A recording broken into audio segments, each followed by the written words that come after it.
You are listening to an All Games Radio Network broadcast of AllGames.com.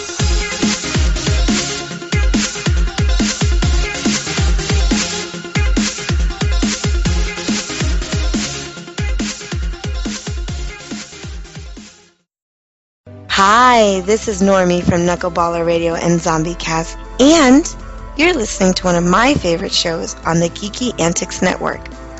Don't forget to check out the rest of the gang over at GeekyAntics.net. Warning, there might be rants and food ahead and possibly inappropriate behavior. Don't tell anybody though.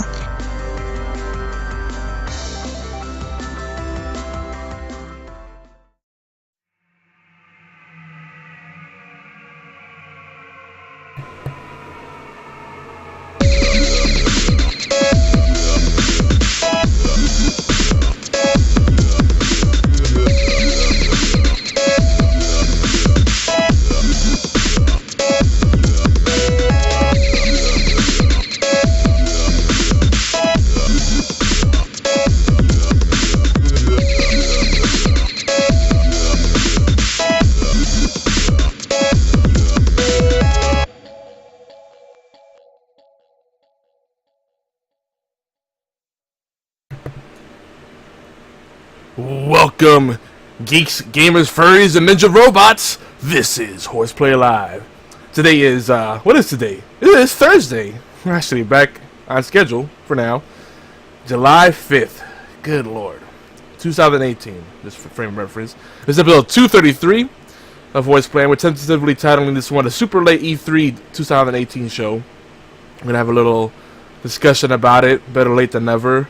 But first we're going to catch up because it's been a rough few weeks. Let's see. Our host was having issues again, so some episodes got lost, so that happened. My AC Central Air went out, AC went out, and then it was hot as hell, and it was really bad, really bad. I think it may have caused some permanent damage to my equipment, so I haven't taken a full assessment of the situation just yet. What else happened? Internet went out for like a week because they were doing construction in the area and fucked up a bunch of shit. It's just been anything that could have happened. But you know what? It doesn't matter that we took time off. The fact is that we're back, and I'm not alone this time. Yes, it's not just me, Yogizilla. We got someone. You heard the voice? Let's see who could guess who that is. You heard it? Yeah. It's the other wildly inconsistent side host. Side host? Why'd you do it's Taylor. Why'd you have to put the side host part in there? Because you're the main host. I'm just here on the side with my little quips and jabs. We gotta get everybody fully invested in this because it's become evident I can no longer carry this on my back. It's too much responsibility. Too much. We need the community's help and WarChild to get that back on board. That's who I forgot to reach out to. Damn it. Fuck. He's usually working. I'll ping him now. See what he's doing. Yeah, no. Last week he actually reached out to me. He said horseplay tonight. And then shit was going down. I was like, yeah, it's not gonna happen. I think was that Savannah? I don't remember. Everything's a blur. Yeah, I think last week you were out in Savannah because I was actually ready to jump on in too. But yeah, no, he was super stoked because I know he's been falling behind and he's been going through a lot of stuff too. Being an adult ain't easy, folks. No. It's not, especially when your main interests are video games. That directly gets in the way of being an adult. And I haven't done any real serious gaming for a while either. I don't consider the mobile stuff serious. No, I barely did. What's that? I went real hard into the Castlevania knockoff. Oh, don't tell me. Bloodstain? Bloodlines. Yeah, Bloodstain's Curse of the Moon. We'll get to Ritual of the Night when we talk about the E3 stuff. But That one, the just straight Castlevania 3 ripoff, it's fantastic. It looked really good. Konami definitely has grounds for a lawsuit. Yeah, they don't care. As long as the competitor doesn't break into the pachinko space, they'll be fine with it. You know, don't do pachinko or fitness machines. But Nintendo hoard out their property. They probably spent like, you know, $10 to borrow Solid Snake for the new Smash game, which we'll get into later. That's why I'm shooting to win Mega Millions, so I can buy Castlevania off of them. I'll even let them keep the Netflix rights. I don't give a shit about that. You can have that money. Shit, I still haven't seen that series. There's only a few episodes, right? The second season, yeah, it's like 5 episodes. The second season's coming soon. Okay, like, I think August. I heard it's phenomenal. And you know what? It is. Castlevania is one of the few formulas that's timeless in any medium. Like the video games, you know, they do a comic, whatever they do with it is gold as far as I'm concerned. Though because it's a story that's probably as old as humanity. That's true too. So it is literally timeless. Yeah, I mean the stories of vampires date back to prehistory, so every culture has some type of weird zombie vampire lore. So, and I think it's just human nature. Like dragons too, yep. But it's also human nature to kind of be curious about what hides in the dark.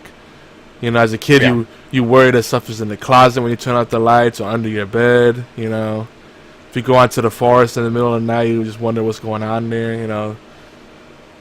Just that intrigue never really goes away.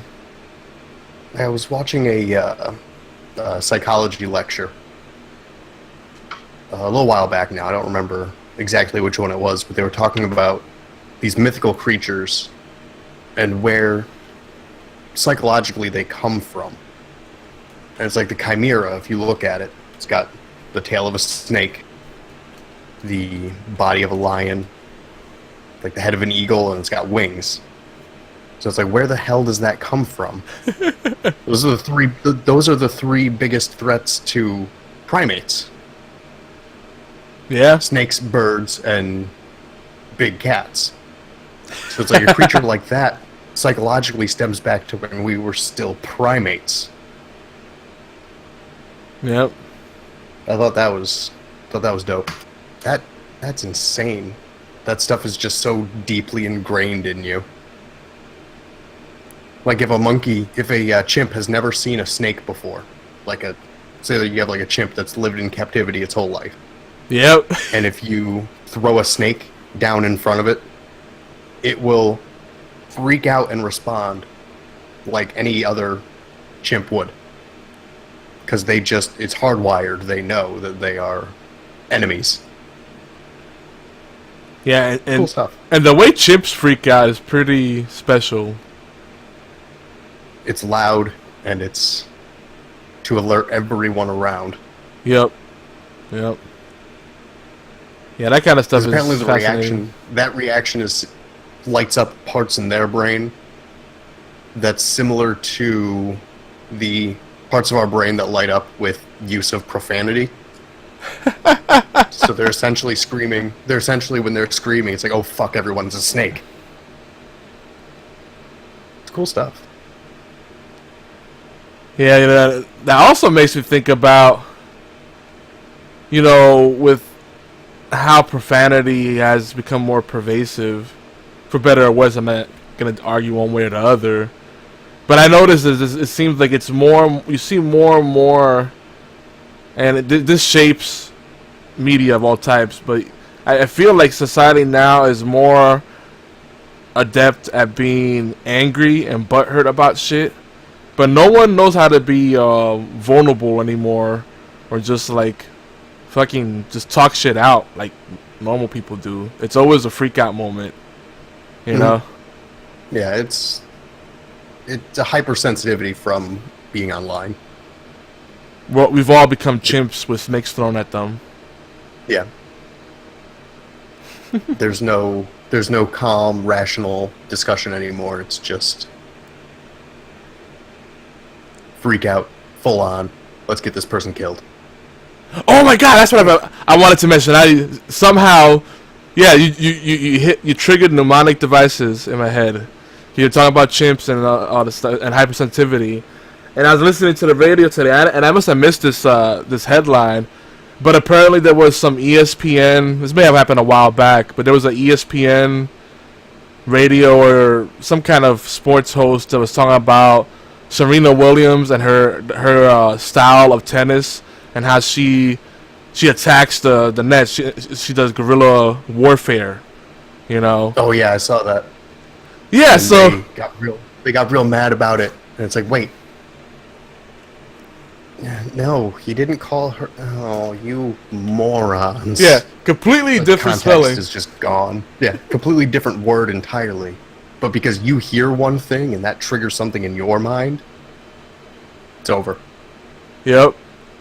But it doesn't matter what was actually meant or intended. But the ignorance is more widespread because there you have context, right? And gorilla and gorilla, they essentially have the same pronunciation, right? For all intents and purposes, most people say it the same exact way, though some people will accentuate it slightly differently. But it's still essentially the same pronunciation, right? But the context is there, So I don't know. There's absolute. But there's another good one though, where like there was someone that worked for the White House apparently. He said something about spending habits that were niggardly.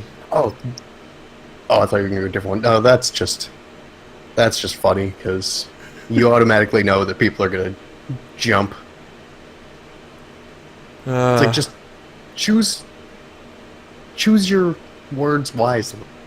Yeah, that was more of a you really should have thought that through. I mean, it's an appropriate word. It is a correct use of that word. It's it's a great word. But unfortunately, in this world we live in, where everything's a cause, everything's a confrontation. Everything's a justification to bitch about something on Facebook. Or start a meme. Mm-hmm. And if you don't know, niggardly, Niggard, folks, means not generous, stingy.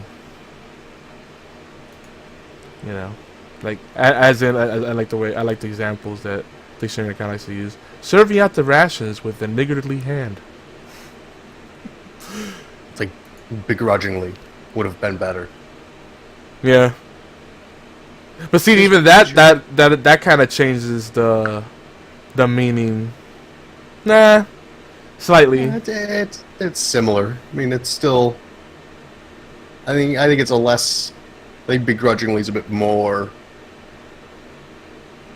intense on the line of where the word would fall. Yeah. Yeah. There's See, this is the cinema I was thinking. Close-fisted. That's what I think about niggardly. Like you're doing something, but you're not. But you really don't want to, so you're stingy about it. Like a good example of a niggardly moment would be like this kid. I remember this distinctly. It was one of the few things I remember from my childhood. I think I was in the second or third grade. It was this kid's birthday, and we all got cake and potato chips that the kid brought, but he literally counted all the chips. Everybody got like 5 chips. I got 2.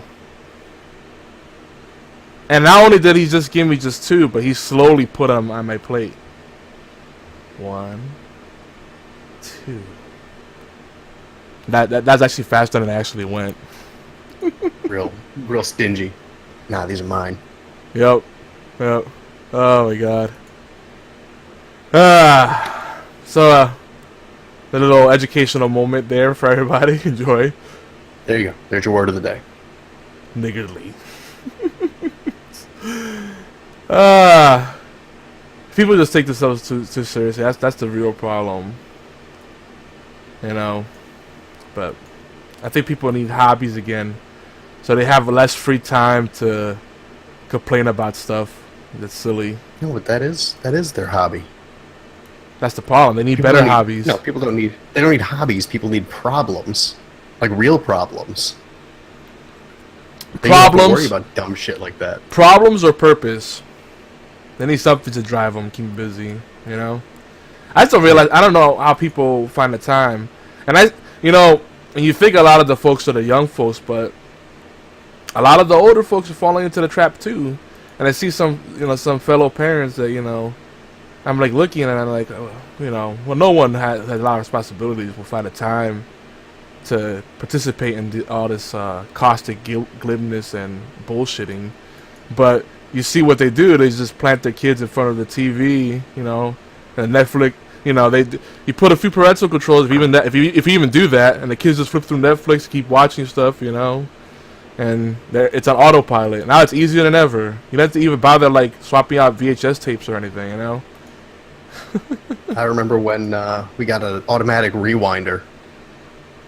Oh, For the VHS, that was a godsend. Yep. It's like, I want to watch Empire Strikes Back again. I sit here and rewind it. Or you just pop it out, put it in the high-speed rewinder, zzz, watch it again. That's how you were part of at least the upper middle or middle class, because the real poor people couldn't afford a VCR, let alone a dedicated auto rewinder, dedicated device so you can rewind something while you watch something else, especially if you're renting. Or you just sit there, and watch the tape rewind, and you're like, come on. You didn't watch it while it was playing, did you? In reverse now. That would be just hell. Because some people would do that, like just play the video but rewind it while it's playing. Oh, that's so bad for the head, and it stretches out the tape. Well, we all did that at some point. 'Cause it's kind of funny watching things backwards. Like, he's falling out of his chair. Yeah. Yep. Yeah. Something that, I don't know, I always find entertaining is watching things backwards, like walking backwards, like, he looks silly. Part of me has not grown up, obviously. No. Part of you never will. Yep, and I'm keeping it that way. By the way, real quick, some quick shout-outs. So Warbound Radio, WarChild still doing his thing. We're supposed to be joining him at some point, so make sure you tune into that. I gotta get him up on a new feed. So much to do. Game We Death podcast, they're still doing their thing. They're taking a few breaks too. Everybody's going through shit. And by the way, keep Chris Gannon in your thoughts and prayers, because he's been in and out of the hospital. What did he say he had? I haven't been able to keep up with him, but I think he said he had something called SODS. Does that ring a bell? Not SIDS, but he says SODS. He's a little old for SIDS. Yeah, I think he missed that one. I could have sworn that's what he said it was. But see, now I have to look it up. Is it SODS? Yeah, let's see. Or is it SODS? No, that's not it.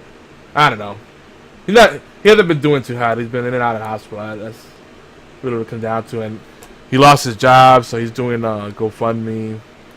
And that he's not the kind of person to ask for handouts. So I know that things are really rough if he's doing that. So if you're friends with him on Facebook or Twitter, say hello. I tried calling him, but he's just as bad as me. My phone is mostly a data device. But I really don't use it much for voice calls. That's terrible. No one does. Yeah. That's the least important feature of the phone. Yep.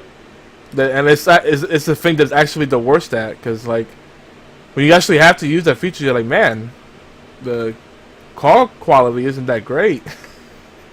Quality's not good. The cell phone coverage is always bad. Well, for you it's definitely bad, because tri-state area, like you guys barely have any free. All the towers are all congested anyway because of all the people. Yeah, as I'm saying, you guys are really screwed. AT&T's the best you got up here, and that's still mediocre. Yeah, every time I go back up north, it always cracks me up because you'll get 1 in like 5 calls is network is busy type of thing. It's like, what? I can't even get a line to get the signal through. Especially in New York City. Oh. Ah. I'll be down in Brooklyn in a couple weeks. Oh yeah, what you doing out there?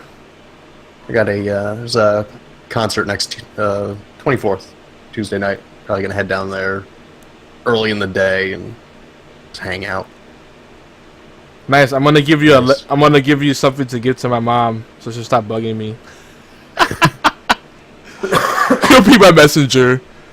I love her to death, and you know she's one of the most important people in my life. I'll even go as far to say that I'm a mama's boy, but I always fear visiting her or calling her because I know it's always gonna be some depressing shit, some like doomsday shit, or her just complaining about stuff. And one of the top ones is this piece of shit cell phone. Fine, we'll get you a new one. Yeah, well, and the thing is, not even the cell phone; it's the freaking network. You see, I didn't even hear it ring. I'm like, yeah, that's because the network. Oh man, it's all gonna switch over to voice over IP. Everything's gonna be through Wi-Fi calling. Yeah, that's what I was gonna say. That's actually what the next OS update for the iPhone. That's going to be the primary, is FaceTime calls and FaceTime audio instead of just using the cell phone, the cell towers. Yep.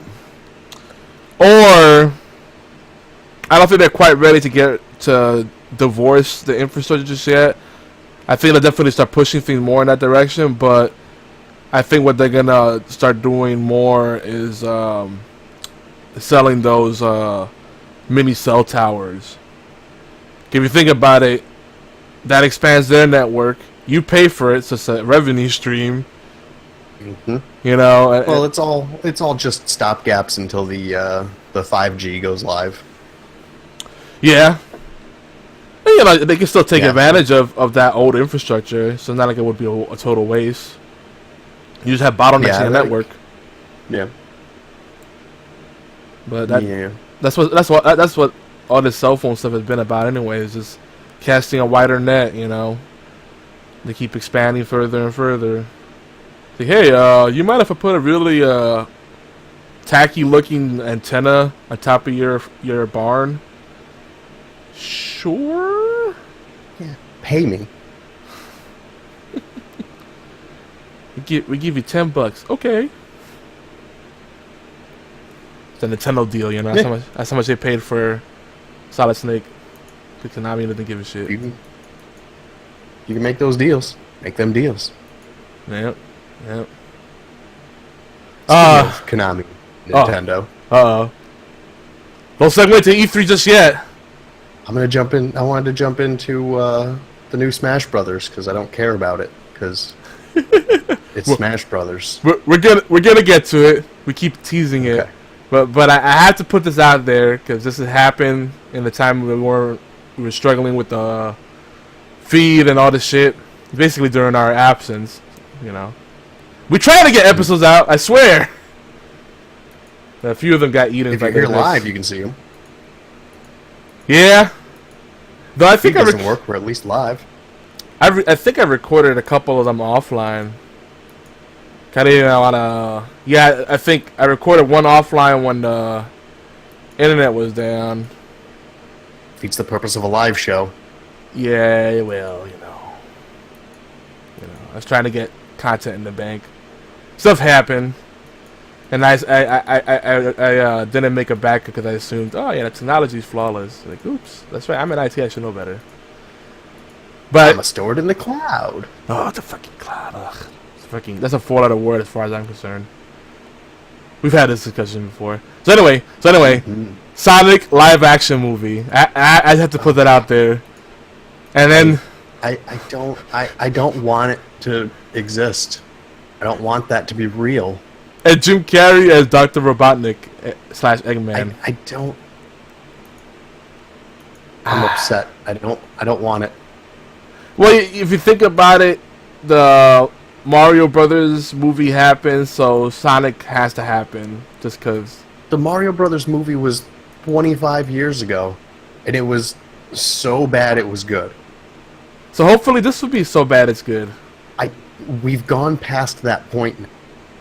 There's no movies anymore that are made intentionally bad to be good. They're just either middle of the road awful or regular awful. Yeah, they don't transcend. They don't transcend back around. I think the only way that it would work is if it doesn't take itself seriously at all. But you know damn well it's going to take itself super serious. Oh man, I hope not, but we'll see. And I've been on a Gene Roddenberry kick for whatever reason. So like I binged Andromeda, and during the internet outage I helped out a lot because 5 seasons. So I was like, oh well, I'll just use the data on my phone. Fuck you, Comcast. And everything else. Well, see, I finished Andromeda. Love that show.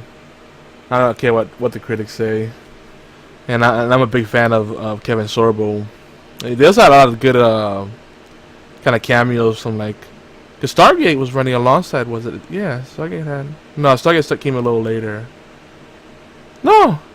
Stargate was way before. Yeah, Stargate. No, I'm trying to think when Stargate ended. Because Stargate SG-1 had like 10 or 11 seasons, if I recall. Did it? Yeah. Oh my God, yeah. I remember watching like 3 or 4 seasons of that show. Oh, and I thought it ended. Oh no, I fucking loved that show. That even when I could tell they were really trying to stretch it out. Because they eventually ended up acquiring the cast from Farscape when that stopped. I was waiting for them to bring people from Firefly, Just bring everyone in at this point. Yeah. We got one last sci-fi show running. Bring everybody in. It's true that was kind of like the last bastion of hope because BSG was pretty short. It was great, fantastic series, but it wasn't a long-going thing. CBS tried to bring back Star Trek, but with it was just the online-only space, and I didn't hear anything about it. So, oh, you're talking about is it Discovery? Yeah, I'm still curious about that, but yeah, you have to pay to watch it. And I'm like, I love Star Trek, but do I love it that much? And I heard that it doesn't even have the real Star Trek vibe. People were saying that Orville is a better Star Trek show than Discovery. I'm like, ugh, that's terrible. I heard the same thing. I'm like, yeah. Sci-fi doesn't work well right now.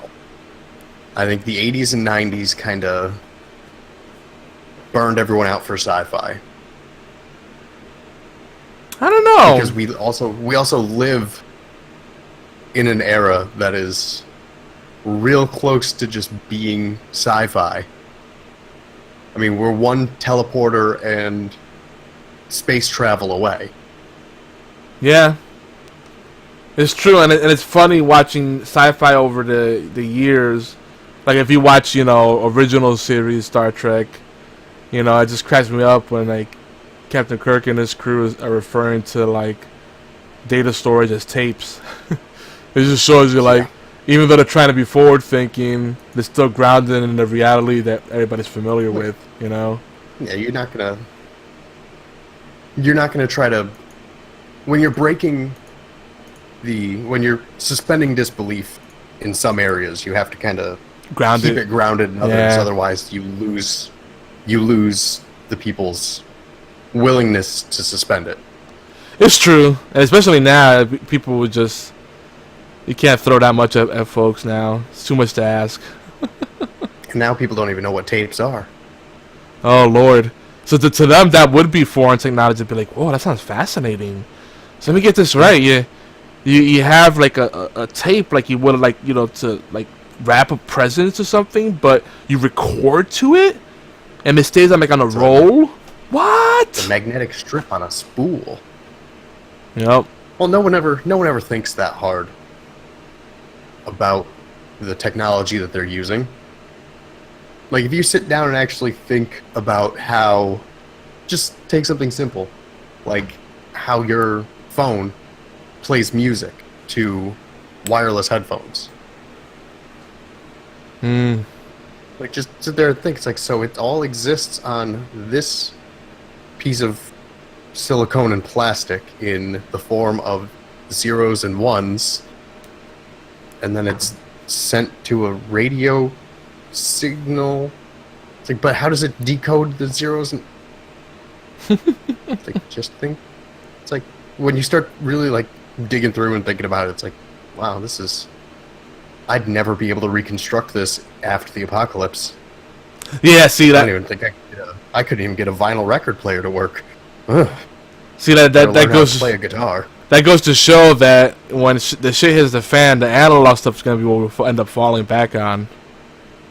Because the 100% digital stuff we take for granted, you know. That's gonna be gone. Like, immediately. The digital stuff, yeah. Yeah, digital stuff gone. Because it's just, that's why you should still be printing out pictures that are important to you and storing other important things in physical manifestations. well, think about it. The analog stuff there's a lot of ground wire that's been placed, you know, there, you know, a long time, you know, decades upon decades upon decades upon decades, you know. The digital stuff, you know, is still fibers being rolled out, but it's slow moving in a lot of places, and it's a lot more volatile. Copper, you know, as shitty as it is, it's pretty resilient. Fuck, most of the copper that we're using is 50 years old. Yeah. It should, that, with everything that those copper wires have gone through, it's amazing that they still hold up. Yep. I mean, think about how many times there's been lightning going through those lines and shit, you know, all kind of anomalies, acts of God. Chupacabras, all of it. Oh, the chupacabras are the worst. They love grazing on copper. Gnawing on copper lines, yeah. That's why you have to. That's why when you get the city permits, they you know, the mandate is it has to be at least 8 feet under. It makes it harder for the chupacabras to get at it. And that's for the harder, but not impossible. That's for the low voltage. If it's high voltage, it's got to go even deeper. Yep. Yeah, but then they team up with like a Bigfoot or a Sasquatch or a Yeti if you're further north, and it's over. Yeah, they're pretty much assholes. It's like a midget riding on the back of a bull, and that midget has 2 shotguns. That's like the premise of the next Borderlands game. I can see that in the Borderlands universe. I want another Borderlands. Now we can go to E3 and talk about. That's what I was going to say. Good setup. Because did you see the trailer for Rage 2? I am. It was super excited. Bethesda brought out Andrew WK, and everyone got mad. And everyone was all partying, but no one wanted to party because Andrew WK is 80. And I was the only one excited to see him there. But the thing is, Rage 2... Rage was a shitty game. I don't Rage agree, but... wasn't. I didn't like it. I didn't think it was that good. It was trying... It had no charm to it. Unlike Borderlands. Yeah, most people would agree with you. But Rage 2...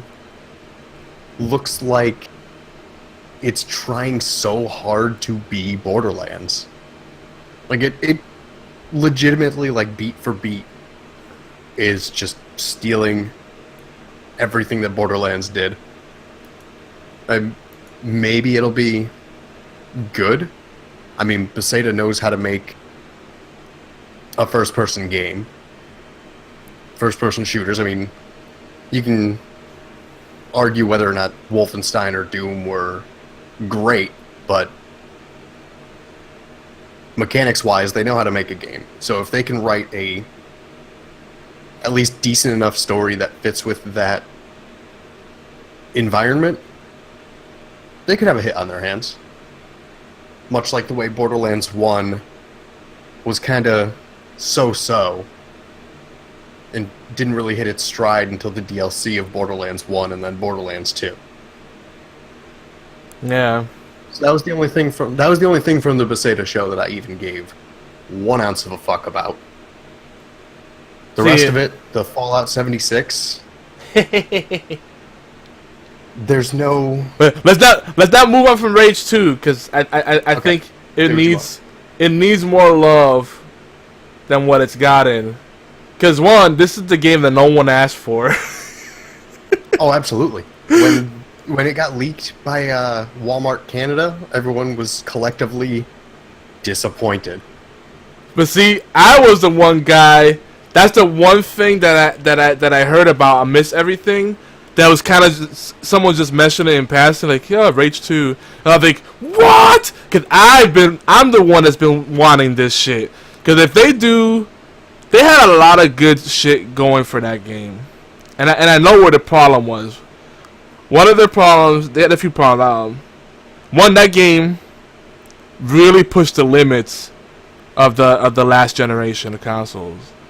It was a beautiful game, but people didn't like the pop-in and the stutter, which I barely experienced, because I had one of the later models, 360s, at the end of that generation. That I had an Elite, one of the last Elites that came out. My original still worked though. I didn't have Red Ring or anything. But weren't there issues with Rage on PC as well? Yeah, and I think you could write that off as a bad port. But there's more beyond the technical issues, because then I think the bigger issue was the fact that they had like day one DLC, all of the sewers, an entire underworld mirroring the overworlds. That was DLC. So that pissed people off, because like half of the stuff that you wanted to explore, it was like nope, paywall. So that was a turn off. But for me, IGN gave Rage 1 an 8.5. Did they? Okay. Yeah. See, I think that for me, the only thing that sucked about the game, number one for me, was I really enjoyed the journey, and then the ending of the game was just so disappointing. And for someone that usually doesn't care about story, I felt like they really phoned it in. Like they could have done something more. Like the confrontation itself was barely fulfilling. And there were some epic boss battles in that game too. I mean, that was the biggest joke from Borderlands 1. Was that the final boss was shitty. And even they referenced back to it multiple times. So with Rage 1, I think it was a problem with tone for me. Like it felt like kind of too serious, if I remember correctly. Yeah. Whereas the sequel definitely looks like it's not taking anything seriously. Well, see, the other thing too is I love the setting. It was like it was kind of apocalyptic Mad Max type. Yeah, and then I got got hair dye and cool pastel explosions. Yeah, and I got little vibes of like Fallout. Like I like the little settlements you'd go to. It's just there wasn't enough. Like I enjoyed the character at the time. I remember having a good time with the characters, but they weren't memorable. Like I'm drawing blanks right now, but that could be old age. I vaguely recall a cowboy, a black cowboy type of guy, and a hot, mohawk type of girl. But geez, that's like, how much more token can you get? I mean, Defiance had that's pretty nondescript. Yeah, exactly. So, but I didn't play it for that aspect. But it helps carry it. I get it. It grounds you in the experience. It keeps you pushing forward. but the mini games are what did it for me. The mini games for Rage are what like the mini games in like Final Fantasy 6, 7, and 8 I would say are for a lot of people. You know, and it was like I enjoyed the main game, but then when I wanted to slow it down and just dick around, I had stuff to dick around. I actually enjoyed exploring the world, you know, and exploring those different nooks and crannies. The card game in there, to me, is a better card game than Gwent, and everybody just jerks off to Witcher 3 like, oh, Gwent is so good, and Gwent is fantastic, but to me, Witcher 3, I'm gonna derail you for a second because I have a hot take about Witcher 3. It's boring. It's just you're running around doing chores for everyone. It's constant fetch quests. It looks good, but it's not. It doesn't deserve the praise that it gets because it's not even as good as, say, Dragon Age Origins. But that I think the bar for RPGs is set so low that any semi-competent RPG is going to just... Everyone's going to be banging the drum for it. They're going to be throwing a parade. And that's what Witcher 3 is. I think it's just a product of this time frame. Yep. Yeah, that... oh, man, you almost got me going on the tangents, but I just gotta say, Rage, for me, stole the show, but it was also a huge curveball. A huge curveball. As far as Beseda's show went, yeah. I mean, the thing is, Rage 2 is a game that they didn't have to make. Yep. Like, at all. Rage 2 is like the equivalent of Judas Priest's last album. There's no reason these guys at 75 should be pumping out metal albums. Oh, so it God. better be fucking good. It better be good. If you're putting it out there and no one asked for it. And I mean, the last Judas Priest album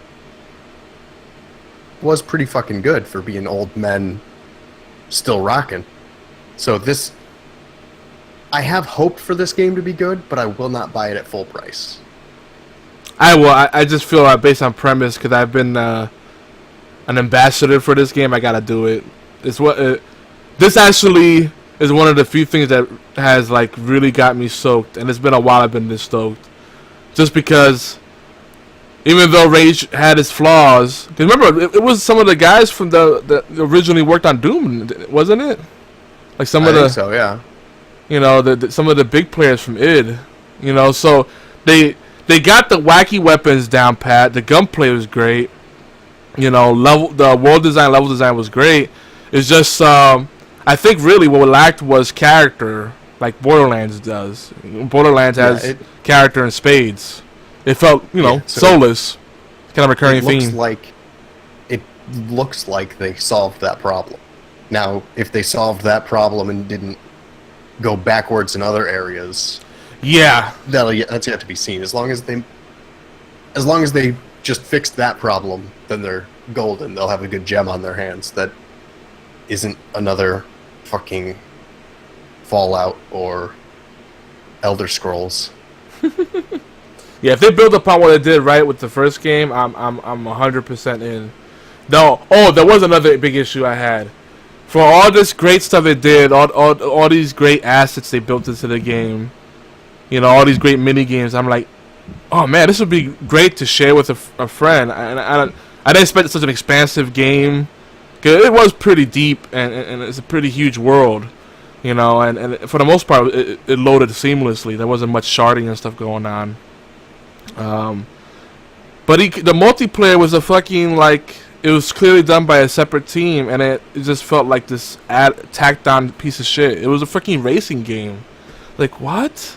All the aspects of the game, you just take the vehicle aspect, the driving aspect, and make a racing game? And I was like, that was disappointing. I would have loved to just like have social areas designated in the main game where friends could jump in and join you, like exploring and, you know, kind of like the social hubs in Destiny, and just play like some of the mini games together. That would have been cool. Well, because the constant Borderlands comparisons will be made for the entirety of this game's lifespan. Borderlands did co-op right, and they did it best. Like, seamless, jump in, jump out. You play through the whole game. Go for it. That's what I want. I want to be able to sit down, either couch co-op or online, and play through the whole game 2-player or 4-player. Or these goddamn consoles and TVs are big enough, fucking 8-player co-op. Split the screen up so that I'm looking at a fucking postage stamp. But all of us are there. Yeah. Why do I have a 70-inch TV if I can't split screen it? Because you need room for your letterboxes. Because letterboxes are cool. It gives it a more cinematic experience. I tell you what, Rage 2 and like Defiance, because I'm making a new Defiance too. Those are like 2 games that have a special place in my heart, because they did things that other games weren't doing at the time, and I think they had the potential to push things forward. And I just like there's something about those kind of worlds that I really enjoy. That's why, that's why I kind of prefer Fallout to Elder Scrolls these days, and which is weird because I've always been a high fantasy guy, but Fallout just sucks me in more. So speaking of curveballs, so Command & Conquer's back. That's the thing, but it's a mobile game. Yeah. So that's a little disappointing. When you really think about it, that's where RTS games should be. Like, mobile games is probably the best place for those kinds of games.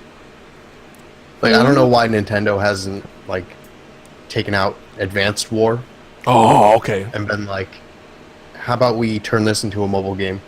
Because not only is it an RTS strategy game, but it's turn-based. Yeah. So you can do it like Words with Friends, where you move your troops, set your attack, press the button, and that then sends the turn over to the next person. See, turn-based works really well, but if it's a truly RTS and it's real time, it's less forgiving. That's the problem. Yeah. I mean, the worst thing you can have in an RTS match is like lag. That fuck gets so bad. Valid. And and it's funny because people were really dogging into this, like, oh, Rivals, this is barely an RTS game. It looks like Halo Wars, and I actually like Halo Wars a lot. And I'm about to pick up Halo Wars 2 or just get Game Pass so I can play it, because I really enjoy that game. Yeah, see, PFT saying that RTS on mobile is iffy, but I get what you're saying. Like, if you take what makes RTS games fun from the average player, not the hardcore. Because the hardcore people are all about getting the highest frame rate and pushing their APM to the maximum. And that's all freaking formulas and maximizing your efficiencies and the finger dexterity and all kinds of crazy shit that is just way too much work for me. But to me, the heart of what makes RTS games fun is not... People say, oh, there's no resource management. The Tiberium harvesters work on their own. I didn't even see them click on during the live battles. But the resource management aspect and not the collection, that's only a portion of resource management. The resource management aspect of RTS comes into how you use the resources, knowing when to upgrade your shit, when you want to upgrade, tech levels and start researching shit.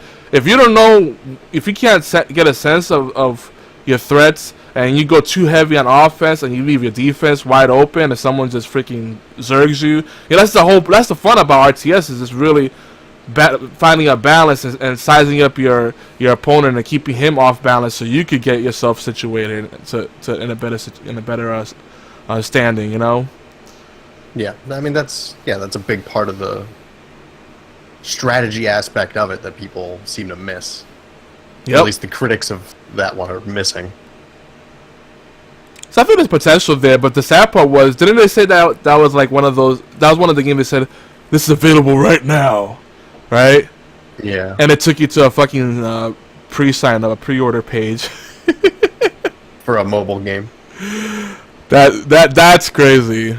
It wasn't even ready days later. In fact, a few of the podcasts that I listened to, B-Team podcast, I want to give them a shout out. They had some really good E3 coverage.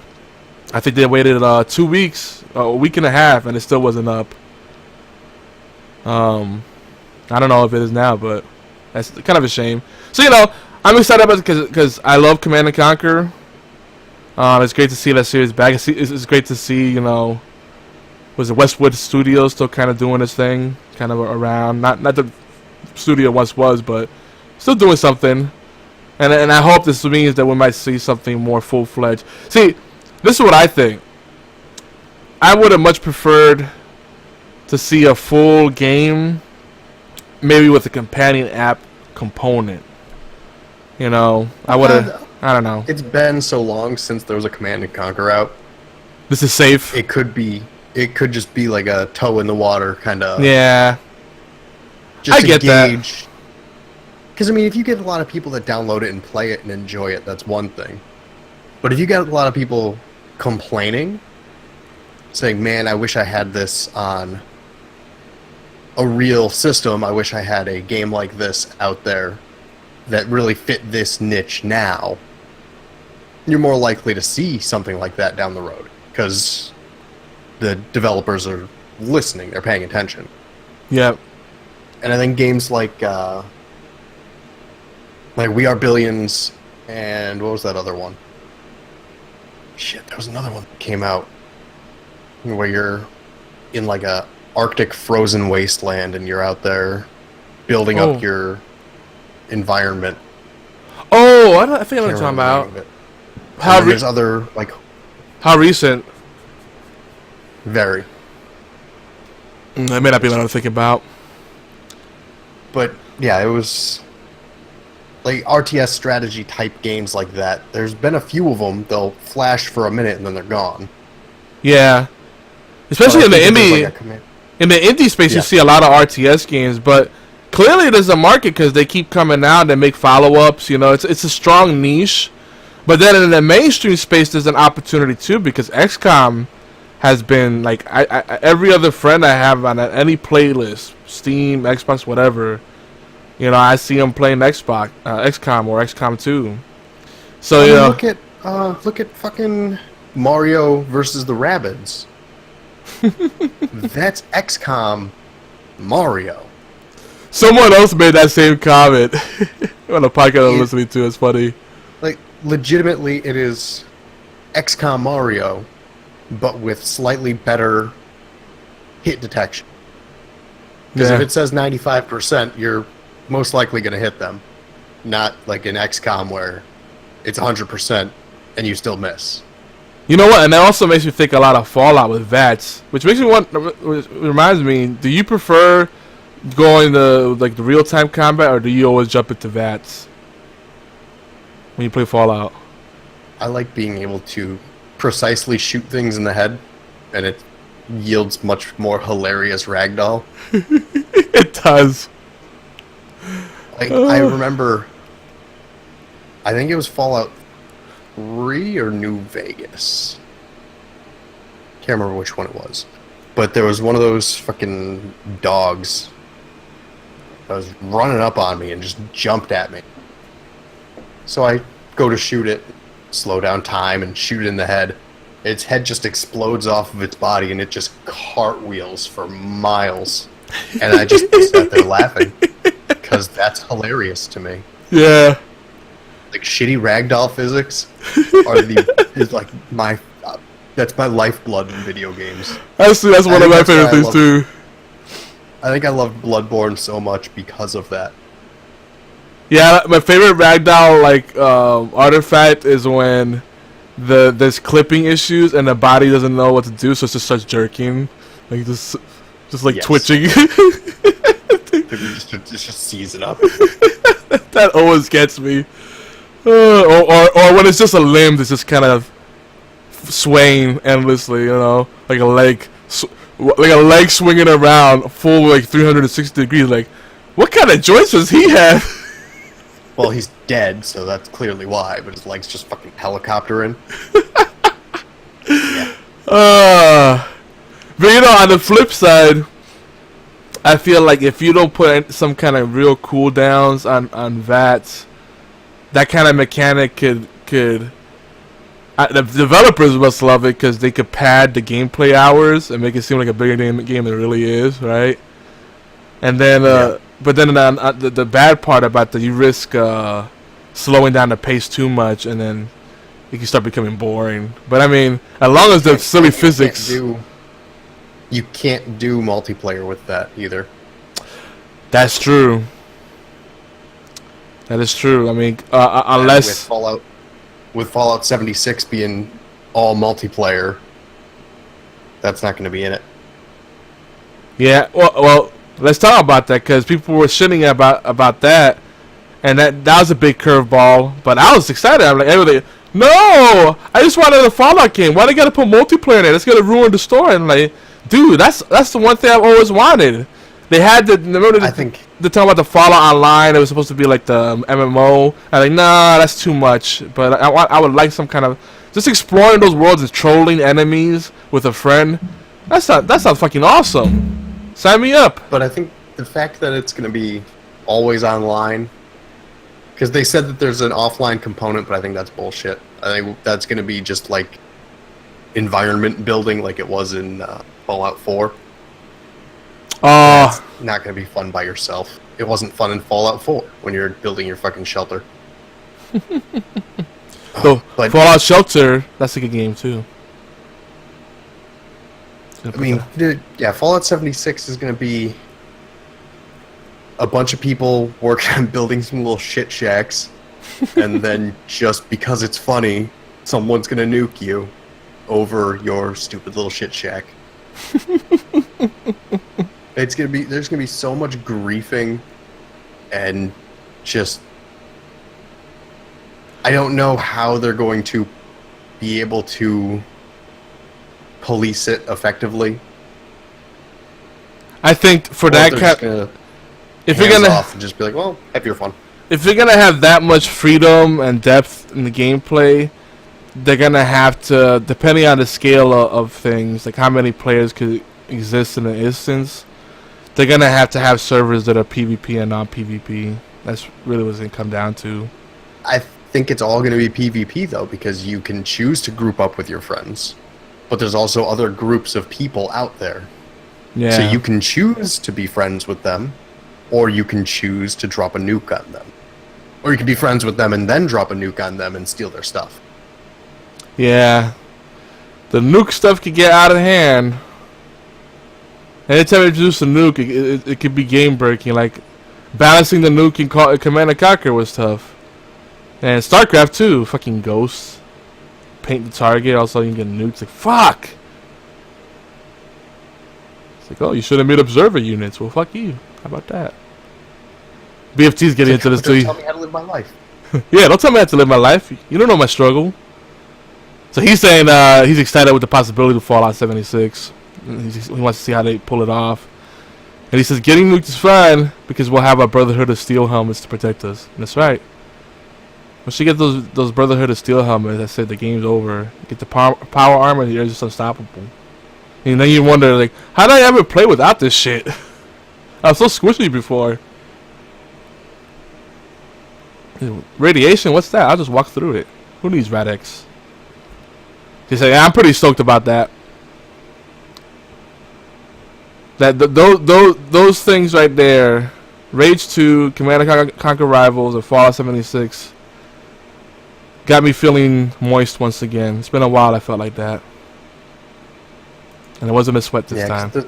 The screenshots for Starfield and Elder Scrolls 6, I miss Starfield, and Elder Scrolls 6. That in at the very end.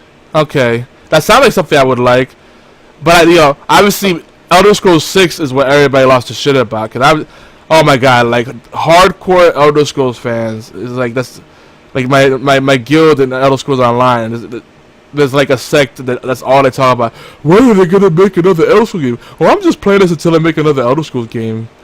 You know, like, but it's disappointed that it's not like Elder Scrolls. Yeah, it's like, I'm really surprised because I really thought they were gonna stay the course and just keep doing content for Elder Scrolls Online and not make another standalone game. So that to me was a bit of a curveball, but it makes sense.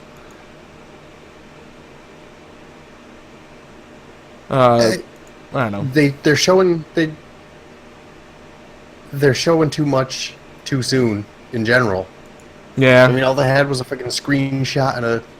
It's the same problem I have with Nintendo last year and Metroid 4. Oh yeah, I remember that. It's like you are gonna get us as hard as humanly possible and then just leave us in the wind. Yeah, didn't wait. How dare you? All they did for Metroid was like a freaking splash screen, right? Yep. Yeah, that's just terrible. But in this case, it's a good way to. And it's a good way to kind of dispel any rumors that they're not doing it. Yep. And the Skyrim playing on Alexa joke was funny. I thought that the Todd's self-awareness was good. But that presentation, aside from the Todd Howard section, was god-awful. They need to start paying presenters again. Yeah. Pay people who are comfortable on stage to present your video games, your work.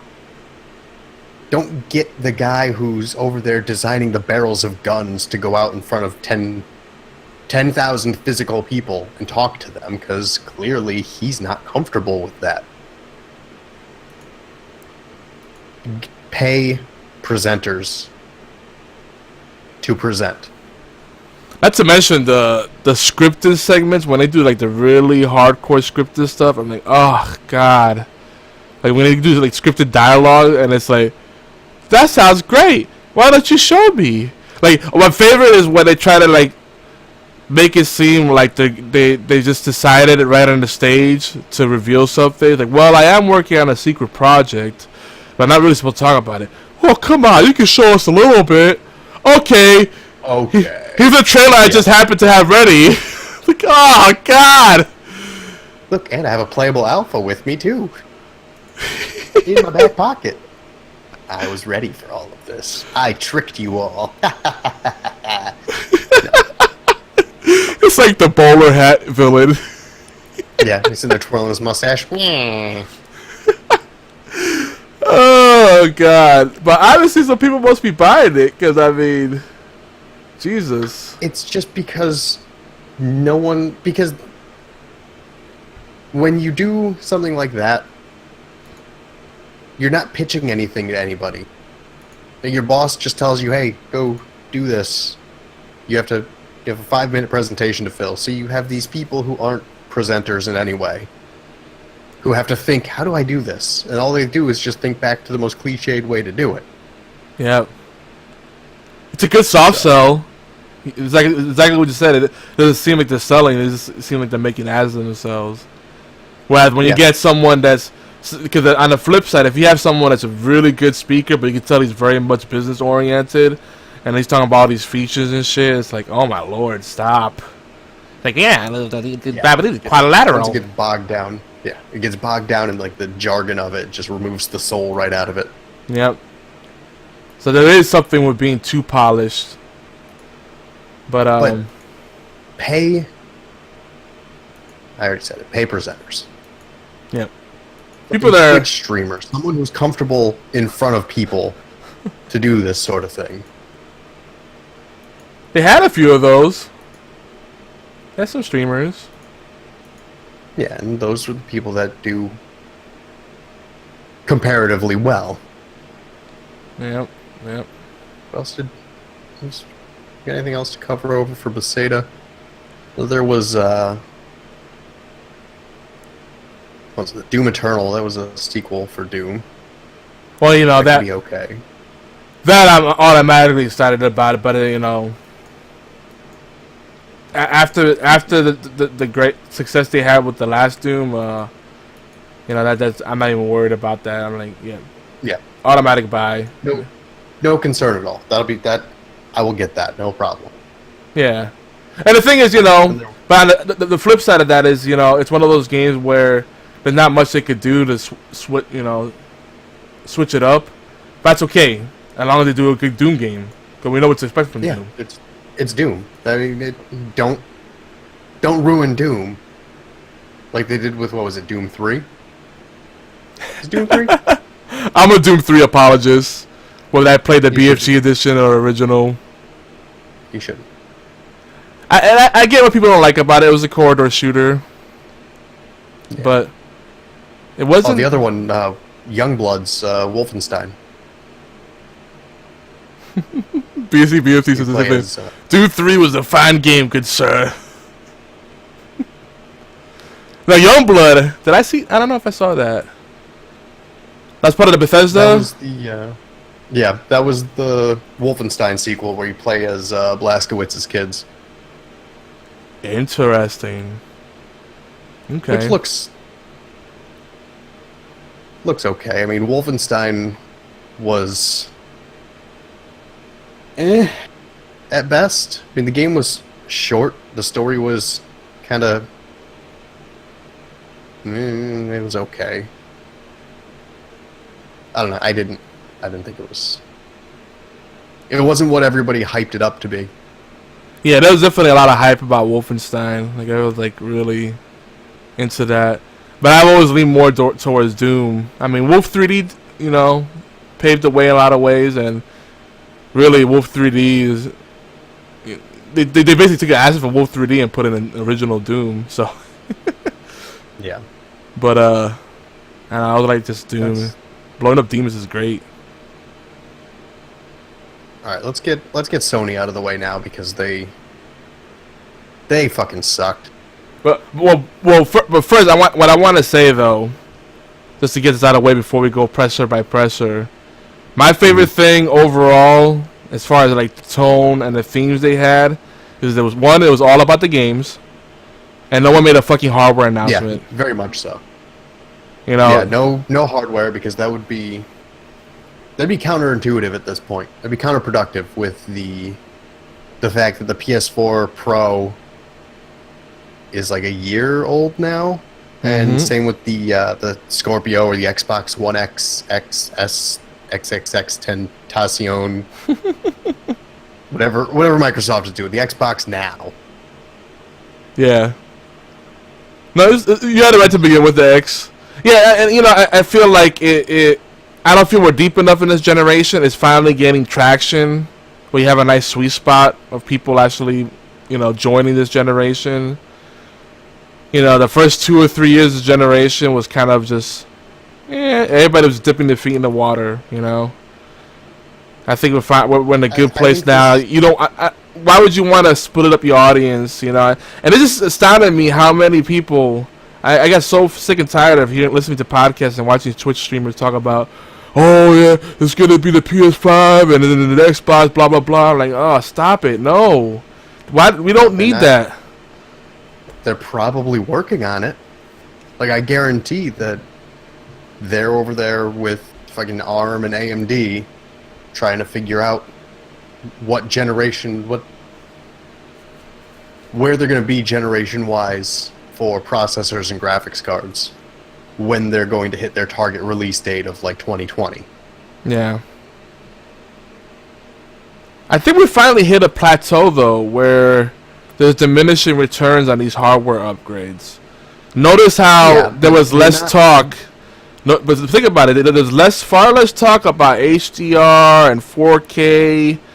I mean, all that shit, VR. I mean, we knew the VR wasn't going to be a big thing, but it wasn't about the tech this year. No, because that was last year. Last year, that was the big focus, was because they finally pushed the consoles able to do your 4K at 30 or 1080 at 60, mostly. I mean, I think the next step will be a constant, stable 1080 60 experience from a console. Yeah, that's essentially what needs to happen in order for consoles to stay competitive against PCs.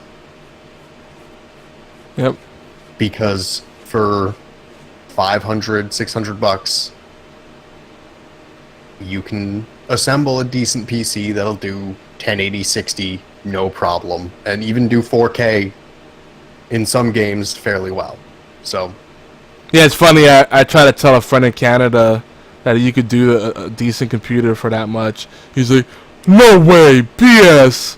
And I'm like, yeah, that's why real PC gamers they hate consoles, because like I can spend the same and get like 10 times the machine. He's like, no way, you need to spend at least like $1,200. And I'm like, that's because you have Canada prices.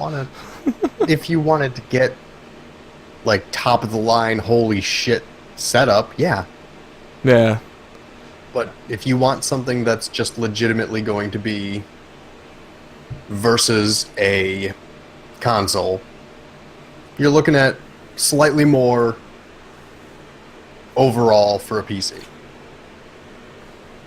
Yep. Not by much, but enough to be where I understand. I prefer console, but I do have a PC priced out. So subscribe today so that I can buy that. Yeah. You know, value per dollar, building a gaming PC is a way better deal than a console, right? As far as what you, all the features you could do. PC does more than a console can. Mm-hmm. And a much bigger library. But the reason I like console gaming, and I have a pretty beast computer. You know, if I want to really get top of the line, I just got to replace a couple of components. I'm done, you know. But really, to me, it's convenient. I'm getting too old to have to fuck around with shit. I just want to turn the box on, a magic box, and just start a game up and be done with it. And I have to dig through Steam, different friends list, Raptor, Steam, or whatever I'm in, or Discord, and then you get sidetracked. That's what typically happens in a computer with PC gaming, is you get sidetracked with all the other shit that's going on your different screens, and you're getting messages and all this stuff. And there's so much to do. Eventually you end up not doing anything. It's just you're overwhelmed. At least that's for me. Yeah. Unless you just decide, I'm all right. I'm in gaming mode now. I'm shutting down everything else except for the game that I'm playing. Which is probably the smarter thing to do, right? But I'm a multitasker. It's like I need to have some stuff running in the background. Because, FOMO. FOMO's a thing. I learned recently that means fear of missing out. You got Twitter up in one spot. You got Discord up. You then have some type of other feed of some variety. Either you have a multi-channel Twitch channel, and maybe a YouTube video playing some type of 12-hour-long music loop. And then maybe you're playing a game, maybe you're just staring at your Steam library wondering what you're going to play.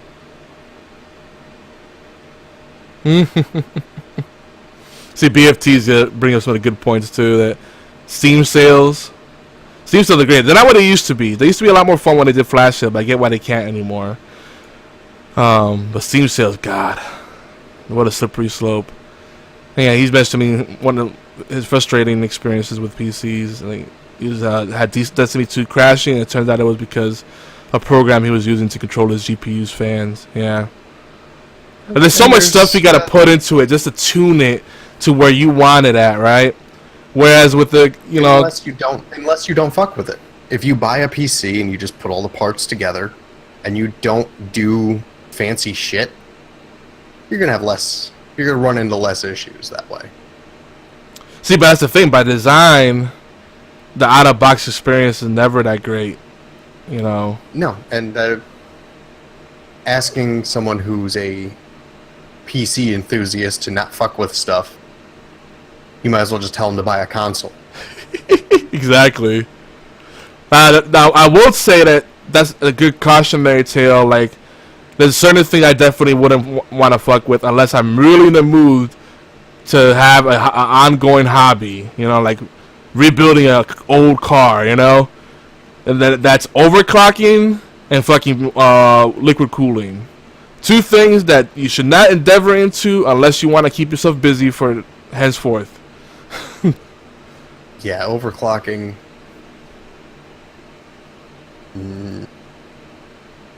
you're in for just a headache doing stuff like that. Liquid cooling, once you get it right, you're good. Like you can fuck around with it a little, but once you get the liquid cooling, once you get the curves the right way, you're pretty much fine. Occasionally you'll have to change the liquid in the radiator, but I don't know.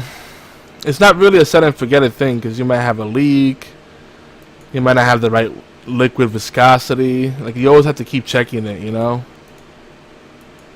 It's like, once you commit to that, it's like you gotta keep on top of it. that's your life. That's your life then. Yeah.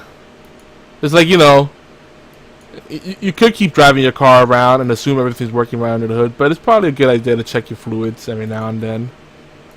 If you want your car to last. Nah, don't worry about it. Yep, there you go. Good advice. So you want to go into Sony? I'll give you the floor, because I didn't really pay attention to Sony. The one thing I did notice from Sony was the Seishiso Samurai blah blah blah. Oh. The open world samurai game. Dark Souls. No, the Samurai Dark Souls was... Dark Souls. I thought Samurai Dark Souls was... That was Sekio. That was Sekio. It's Sekio. different. Yeah. That's more Samurai Bionic Commando. I thought, well... That's Bionic Commando in feudal Japan. The Sekiro? Or the... Yeah. Okay. Yeah. I can see that. Ghosts of Takamaki or Taksumate. Something I can't pronounce. Definitely looks more in like the Dark Souls Ninja Gaiden line. And I got the good. I got the Ninja Gaiden vibe, and I got a little jelly, just a little bit. Listen, you can buy a fairly cheap PS4 at this point. No, I would combust into flames. If I can buy a PC, you can buy a PS4. My son has one that he's got collecting dust in the corner. Plug it in, play Bloodborne. Ghost of Takamashi looks pretty good. Tatsushima. Okay. Tatsushima. Well, it would be Tsushima, wouldn't it be? Oh, Tatsushima. Okay. Tsushima. Alright, well, whatever. Figure it out. Yeah, we'll just say Tsushima. I'll learn eventually. We'll say Tsushima. That sounds good to me. Tsushima. I mean, see, BFT is good for the sis. the main Sony presentation was just lacking in so much on so many levels. It's like, hey, remember those other games remember all those games we've been talking about for the last 3 years? Here's some more trailers for them. They're never coming out. It's like, I don't even give a shit about Death Stranding anymore. Well, they only really revealed like what, 4 games or 4 exclusives? Yeah, or 3. It was only 3 exclusives. So Last of Us. It was Last of Us, Death Stranding, and Spider-Man. Oh, at this point, just fucking give us Spider-Man. Spider-Man should have come out last year. Yeah. There is no reason for them to be dragging their feet this long on that game. It looks great. Stop dicking us around. Or stop building hype for these games 7 years before they're coming out. Yeah. Or maybe they really think that those games are enough. Like, this is what you've been waiting for. They just had a lot of faith in those 3 games. You know, who knows? Maybe. Then why did Days Gone disappear? Because for the last 3 years of E3s, and they've been showing Days Gone. Is that the one where the guy went to like the top, was running around these stairs, and he went to like the top of like a barn or something, and he's getting chased by like a train full of zombies? Yeah, that's pretty intense. That was last year's E3 had that, and it was fucking dope. Yeah. And then this year it's surprisingly gone. Because zombie games aren't the thing anymore, and now it's Battle Royale games. Yep. Or maybe they're saving the real talk for their own event. that's coming out. Maybe that's what they're doing. They don't usually do that sort of thing. That's not really. I mean, they usually show a little bit more of the stuff that they showed at E3. Yeah. They're not like Nintendo, where Nintendo will have some cards close to their vest that when they have their own thing in September, they're like, oh, hey, Tokyo Game Show is coming up. Check this shit out. Yeah. I don't know, I'm just playing devil's advocate. Just throwing that out there. I think they got real comfortable. Yeah. Like, real comfortable sitting at the top. Now, you know what? BFT makes a good point. Because one thing that I think all the presses were good about is that there was less talking and more just, footage. Whether it was trailers or gameplay, it was less of the bullshit, the filler stuff in between. Like, I didn't mind, I don't really mind when, like, Microsoft does, like, the whole montage with, like, 50 to 100 games, and it's like, ooh, this looks good too, I like the little sizzle reels. Yeah, I'm a fan of that stuff. I like the no nonsense, no BS. Just here's the games, check it out. But I don't know. I wanted more. But think about it. The no nonsense presenting of the games. It kind of goes back to the real let's say the golden age of gaming, where you would just pick up a box and look at the screenshots in the back and read the thing. You're like, and that's usually when you made your decision. It's like, maybe does this look cool. Yeah, good cover art, check. The screenshot looking interesting. Let's go. And we're here.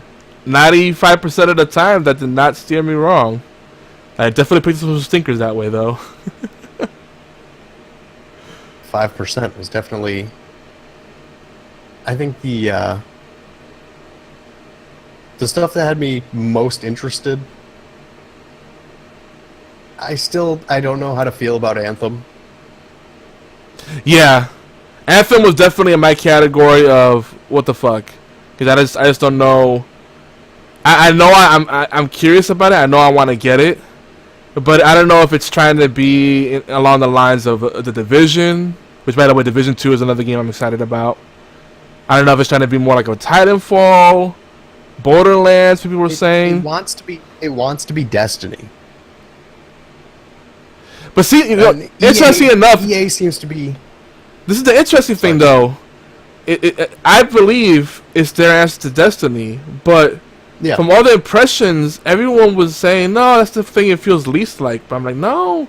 Because if you think about it, they said that you could play outside of your, whatever your mech they call, I forget what they called it. Whatever your mech thing is, they said there's parts where you can go on foot outside of your mech, right? But so you get out of your exosuit and go walk around. That's fine. Right. But they never really showed us. So I'm thinking that all that is the social areas where you're doing your shopping and upgrading shit. So it's like, I would assume so. That or the gameplay on foot isn't that compelling at all. That's also I don't have a lot of faith in it because it's EA and BioWare. And EA has kind of turned a corner a little bit when it comes to loot boxes and all that other bullshit, because people have finally started to complain. Oh yeah, they kept apologizing about the whole event. Yeah. So that corner has been turned a little bit, so I don't know if they'll EA Anthem as hard as they would have if it came out last year. Yeah. But I have a hard time putting my faith in BioWare producing something that isn't garbage anymore. I don't. So what was the last great game that BioWare put out, in your opinion?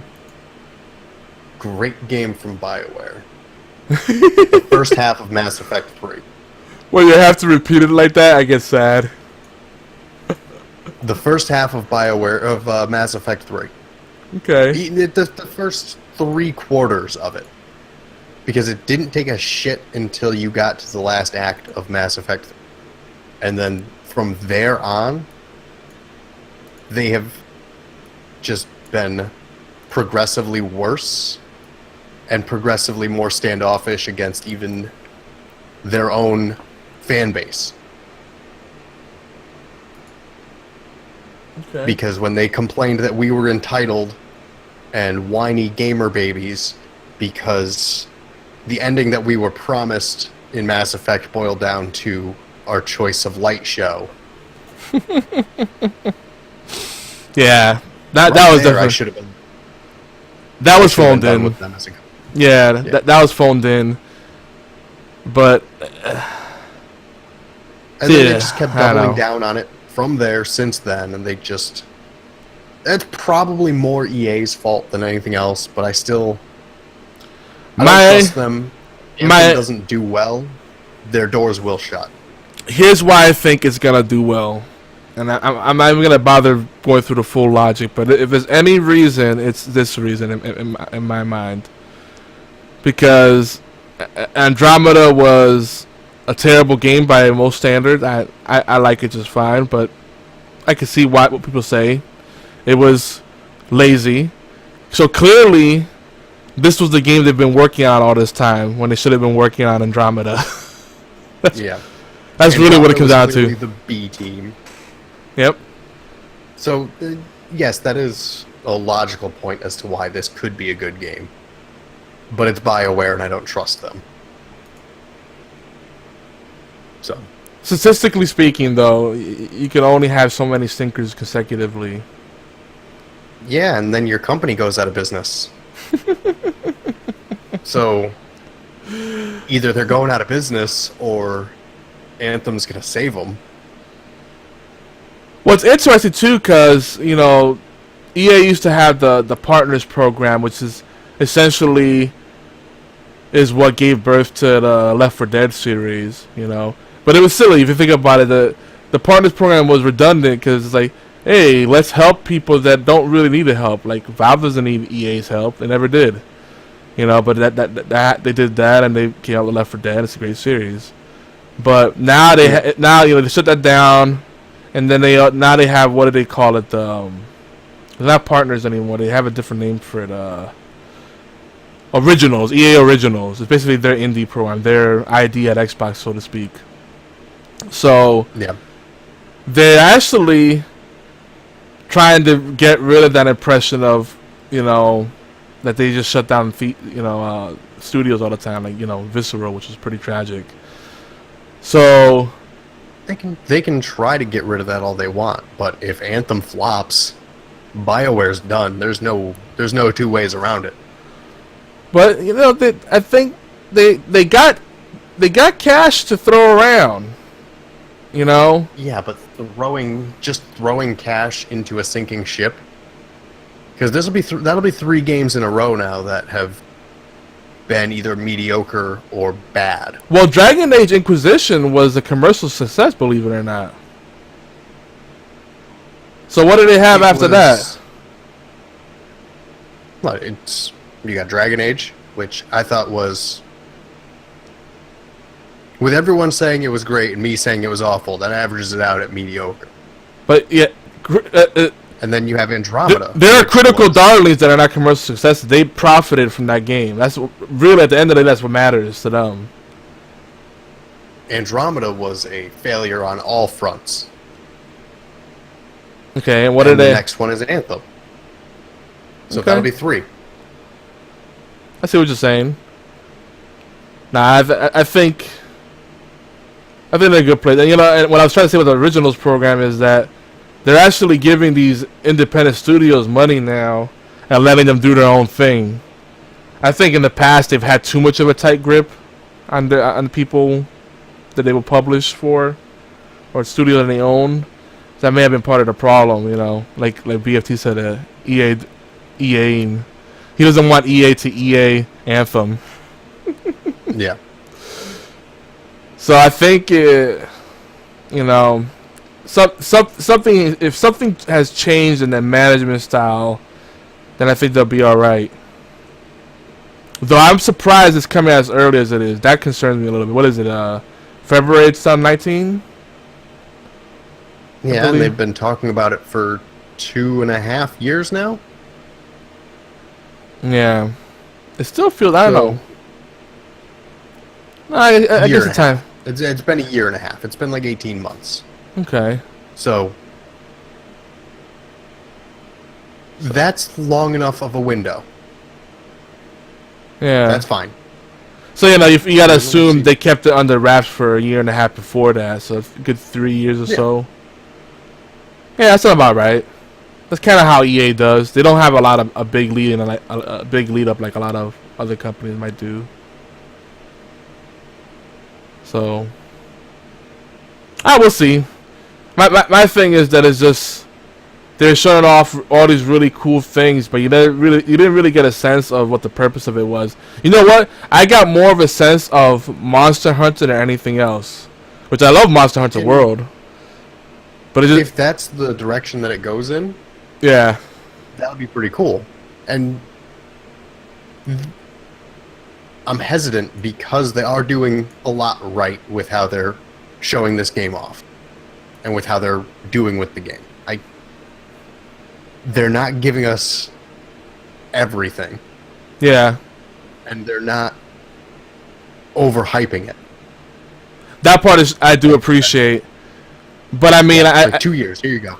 But you need to have some sort of sense of what the core experience is. And for right now, I just feel like it's got a lot of different things going on, but I don't know what the main thing is. Does it have really good gunplay? Go back and look at the original Mega Man box. You look at that, you have no idea what the fuck's going on. And it was like a semi-human looking guy. Yeah. Yeah, you go back, you look at that. Suit.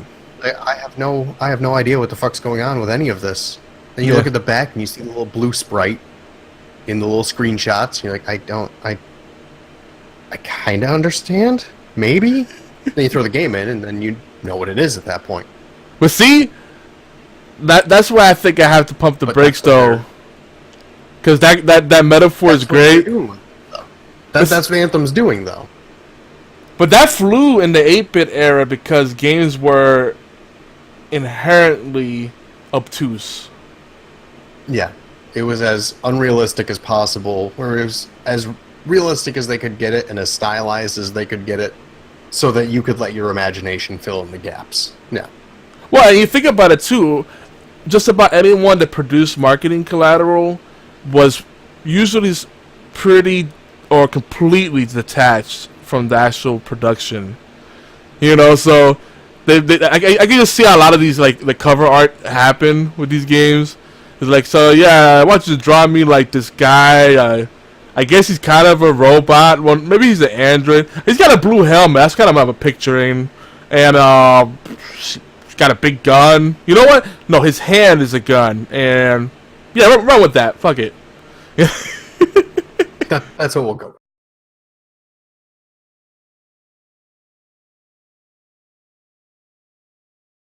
Every single NES cover art was comic book art. Yes. In like the most ridiculous fashion. But who were the worst, though? I'm trying to think, like, which one were the most deceptive? Where, like, you look at the cover and, like, that looks awesome! And then you pop the game and, like, what the fuck is this? You got me thinking. Robo Warrior is one that comes to mind. Though I did enjoy that game. But, like, looking at the cover, I was expecting, like, hardcore action kind of game. Like a shmup, maybe. You know, and then... You know, I was expecting that action adventure in general. But then you pop it in, it's like, wait, this is Bomberman, but it's got a story to it. But then you realize it isn't that bad. I really like the game. Wait, the original Mega Man 1 cover, Mega Man did have a gun, and not a gun for a hand. I'm trying to... Was that the case? Let me pull it up. I got it right here. Let me throw it into Discord for you. This is bad. Like, mega bad. I have that original box somewhere. Here, oh, that's right. That's right. That was the cover on it. And he's like... That is... I forgot all about that. Yeah, he looks like a freaking space enforcer. Like, there's fucking weird trees in the background. Is he dodging, like, frisbees? Yeah, I forgot how bad this was. His helmet is here, BFT. I don't know if you've Googled it or not, but here's that for you. Like this is so poorly drawn. It is like it's not even proportional. Like look how big his like right thigh is compared to his left. Then like the perspective on the gun. Are, and his helmet is even. He's looking in one direction. Going the wrong way. Look, shooting the other. Yeah. He's looking one direction and shooting the other. Like what the fuck? Yeah, I remember this now. That is glorious. I was picturing this, but I forgot all about the gun. I forgot he actually was holding a gun. Yeah, fucking A. It's so bad. Oh god. But I always liked how Capcom always had that kind of like, you know, the red mesh behind there, the red and blue mesh, you know, as a backdrop, and then the little it's so 80s. Yeah, but that was his signature when it was a Capcom game. Yeah. Oh, look at the Mega Man 9 cover art. That can't be real. Is that really the way? I don't remember that being that. Is that real? Mega Man 9 cover art might be actually worse. It looks like I think that's intentional. He's got a real gun in one hand and a gun arm in the other. Yeah, that's intentional. I think they definitely did that for hilarity's purposes. Yeah, tongue in cheek. Because Mega Man 9 was the first one that they went back to the retro style. Yeah, you're right. Let's see. Which Mega Man 11 is coming. And that looks fucking great. Oh man, see, you got me. Did you see anything from Mega Man 11? I heard some stuff. You got me. It got me looks going like down nostalgia boulevard. Like Ghosts and Goblins had a really good cover art that actually nailed what the game was. That's one of the few exceptions. It's good to hit the nostalgia thing because there's a couple of games that fit that nostalgia type window that I'm gonna hit on. Because we got Mega Man 11, which looks incredible. It goes back to the simple 2D aspect of the old Mega Man games, but has kind of like the 3D prettiness of the newer games. So it's basically what Mighty Number 9 wanted to be. I'm looking at the screenshot now. Oh yeah, this is beautiful. Yeah, and this is mainland Mega Man, not X. Which I like X too. Yeah. I like the X series a lot. The X Legacy Collection just came out. It's $40 for every Mega Man X game, which I'm going to be buying in a couple of weeks. So yeah, those games were hard. Those games were amazing. The X on Saturn I loved so much just because it had it was so cinematic. So that was unexpected. X4, yeah. Was it X4? I thought it was X3. Yeah, you're right. X4. Jesus. That was X4. X3 was the Super Nintendo. But yeah, Mega Man 11 looks great.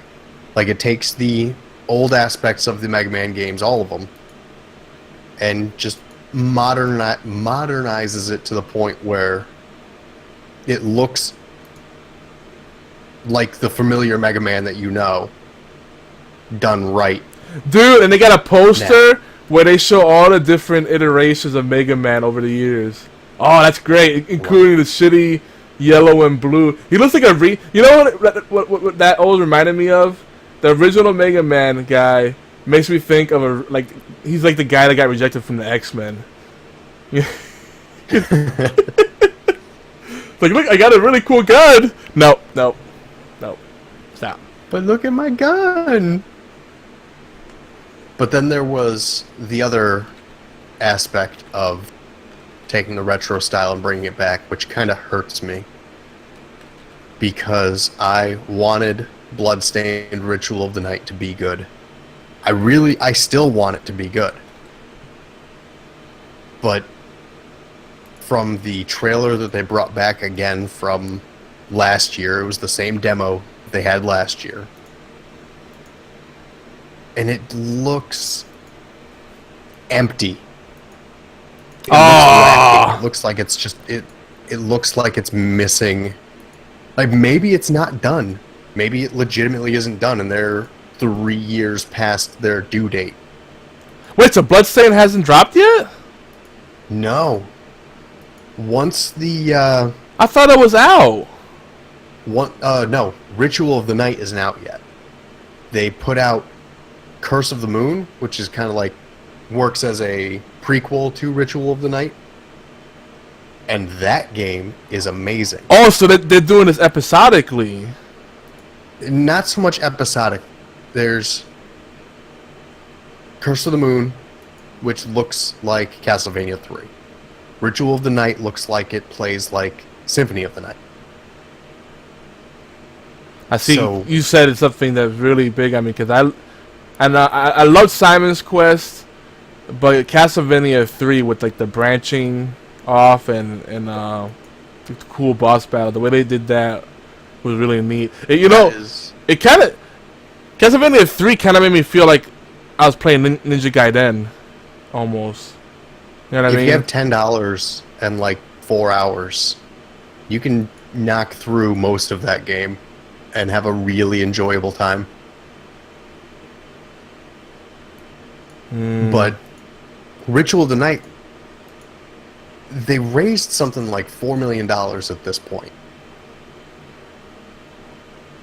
And it just... I want it to be good, because every other Metroidvania game, it doesn't live up to the Super Metroid and Symphony of the Night. And you get the original creator of that shit. You get Koji Igarashi in there, give him a bag of money and tell him to go nuts, and he just... Hold on. I don't know. Pause real quick. You got me looking at the Mega Man screenshots, because you spoke with it, about it with such great joy. And I swear, when I'm looking at the stage select thing, I thought it said Black Man. No, it's Block Man. Okay, carry on. I'm like, Black Man? Is that one of the bosses? Okay. Yeah, I think they'd get away with that in Japan, but nowhere else. I'm like, that's a ballsy choice. Oh man, Donut Man. It's what? Concerning. I'm hoping that the trailer that they have, that they're just touting out at E3 for the last 2 years, is just the presentation. It's like, this is just for show, you can take a look at this. But I'm very concerned. It looks like a Xbox Live game. Now it you looks mean like the old Xbox Live arcade. Oh, okay. It looks like a budget indie game from 2008. There were some real good gems in the arcade, though. There were. Don't get me wrong, but this doesn't look like one of them. Yeah. And that's concerning, because with that would be kind of the nail in the coffin of any hope for Kickstarter games to really be successful. Now, you said this is Ritual of the Moon, of the Night, that you're waiting for? Curse of the Moon just came out. Ritual of the Night is what we're waiting for. Which, it's supposed to be out this year. Supposed to be. Holy shit. They improved the graphics big time since I last looked at it. For what? Ritual of the Night? Yeah. Well, I mean, from when I first looked at the Bloodstained art, and now, it looks a lot more fleshed out. But I can see what you mean about emptiness. Like, some of the screenshots I'm looking at, it looks like there's nothing happening. It's just like picturesque landscapes with nothing going on. Yeah, I mean, if you go back and play Symphony of the Night, because the screen was smaller, like pixel-wise, Yeah. they had to be more creative with background and foreground. Yep. Which This is one part just- the creative thing they did with the camera is part of the charm of that game too. Yeah, I'm concerned. I'm very concerned. The art style is just fantastic though. It is. I mean, This is one of those games that has me a little jelly. that's coming out for everything, though. Is it? Yeah, that's coming out for everything. Right away? Right away. Everything. That's right, we did have this discussion. Because initially I think it was... The only thing it's not coming out for is the Wii U. I think that got scrapped, but it's... The only thing not coming out for is GameCube and the Jaguar. Ah, damn it. It was originally supposed to come out on the Wii U, though. That's how long this has been in the works? Yeah. It was supposed to come out on the Wii U, as well as the PS4 and Xbox One. Well, yeah, the Wii U's not that old anyway. The Switch is what, is in its second year now? Dude, I love this art. The main character you play That's the as, thing. she's pretty hot. Koji knows what he's doing. So I'm going to put my faith in him and hope that my faith isn't misplaced. Yeah. But I'm cautious.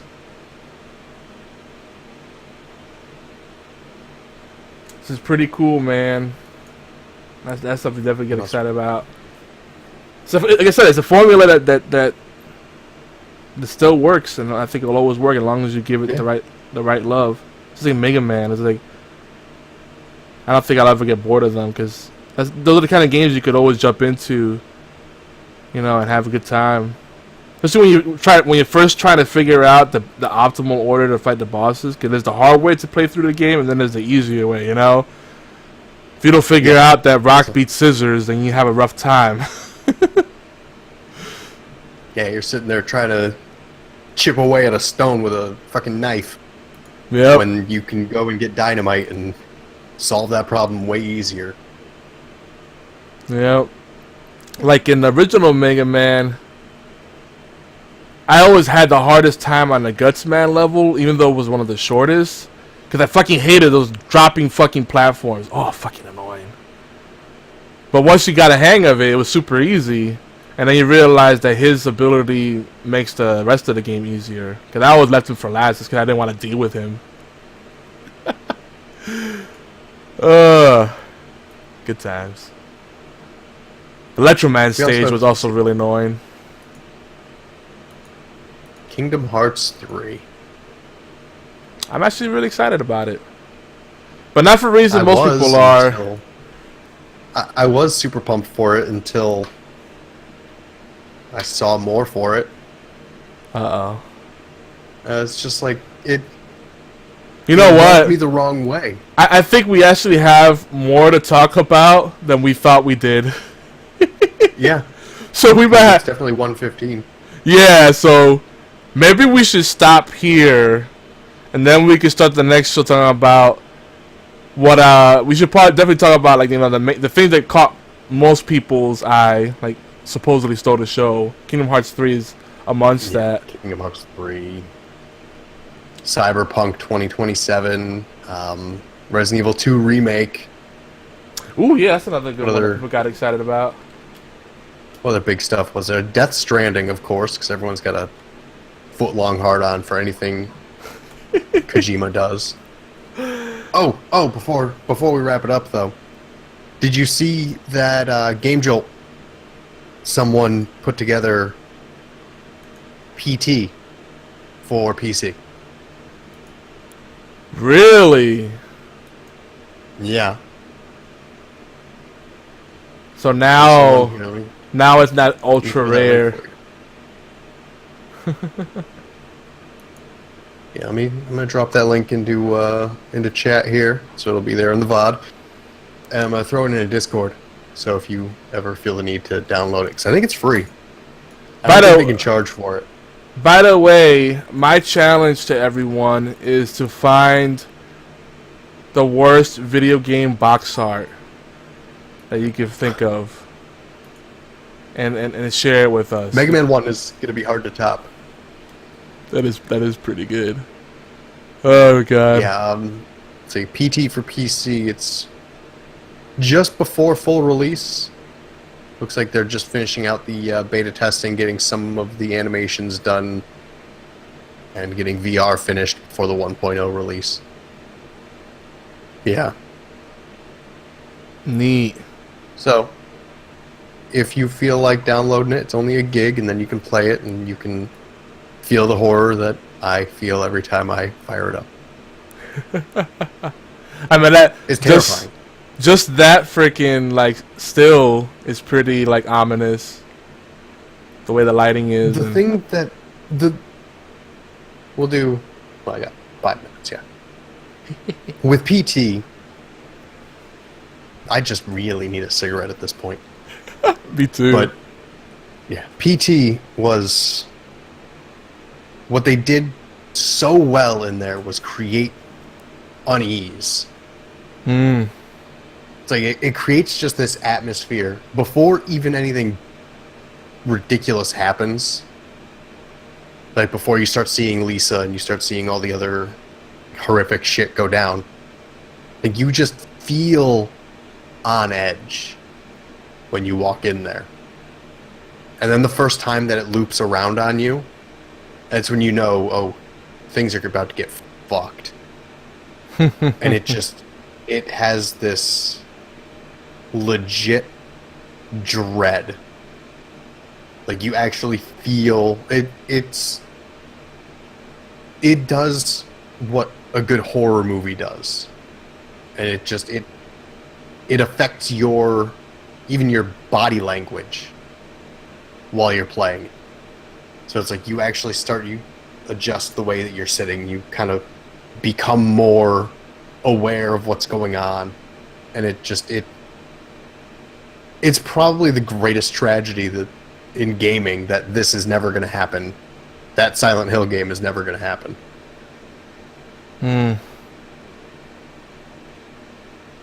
mean, that could have been something special. Yeah, and I'm a big fan of Silent Hill. Even Downpour, I quite enjoyed. Didn't get to finish it, but what was the other one? Silent Hill: The Room, right? Yes. The Room was a 3, and that was the one that most people kind of shat on, but was actually wasn't that bad.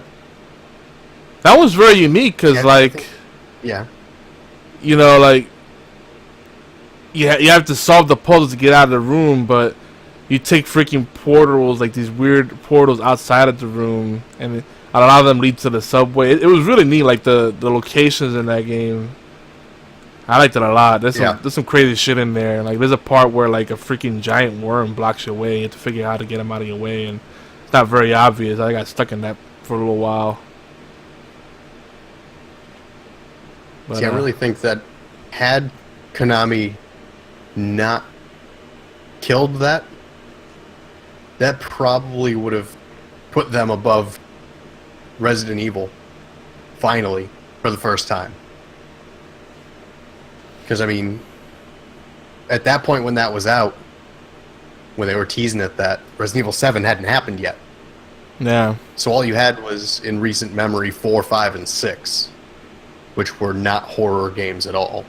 Yeah, and I think Silent Hill has always been scarier anyway, to be honest. The Resident Evil games started off scary, and they slowly went from, like, horror to action. Completely different pace. Yeah, and they abandoned the horror, like the actual horror aspect of it, around like 4 or 5. 4 wasn't so much like a horror movie as it was like a horror action movie, and 5 was just straight up action movie, and 6 was a garbage action movie.